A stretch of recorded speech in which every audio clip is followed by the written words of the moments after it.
अहिले अब चुनाव फागुन 21 गते सम्पन्न हुँदैछ। त्यो चुनाव चाहिँ अहिले एकदम यो आवधिक चुनाव पनि होइन, यो अवधि नपुग्दै अगाडि नै यो चुनाव सम्पन्न हुँदैछ, फागुन 21 गते हुँदैछ।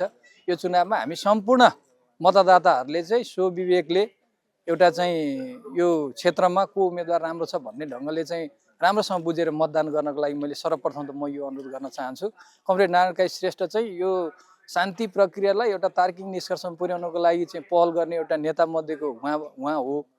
त्यसै गरी यहाँ चाहिँ उहाँ चाहिँ सरकारमा गइसकेपछि गृहमन्त्री तथा चाहिँ उप प्रधानमन्त्री हुँदाखेरि उहाँले खेलेको भूमिका चाहिँ एकदम अतुलनीय छ। नेपालका जनताले चाहिँ जहिले पनि उहाँलाई चाहिँ सम्झिराख्ने उहाँले चाहिँ काम गर्नुभएको छ। खास गरी उहाँले चाहिँ भ्रष्टाचारको अन्त्य गर्नको लागि जुन खालको चाहिँ भूमिका निर्वाह गर्नुभयो त्यो चाहिँ नेपाली जनताले सधैँ उहाँलाई सम्झेर बस्नेछन् र भ्रष्टाचारीहरू चाहिँ एउटा चाहिँ उहाँदेखि थर्कमान भएर पछि सरकारसम्म चाहिँ गिराउने कामहरू पनि भयो।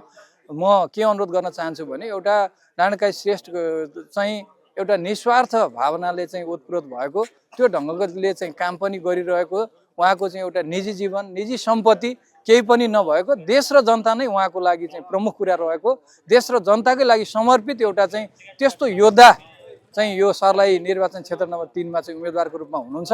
उहाँलाई चाहिँ हामी सम्पूर्ण नेपाली जनताले यस क्षेत्रका चाहिँ मतदाताहरूले अत्यधिक बहुमतले अत्यधिक मत दिएर तारा चिन्हमा मतदान गरेर चाहिँ विजय बनाउनको लागि म सम्पूर्ण मतदाता साथीहरूलाई आमा बुवा दिदीबहिनी दाजुभाइहरूलाई म हार्दिक अनुरोध गर्दछु।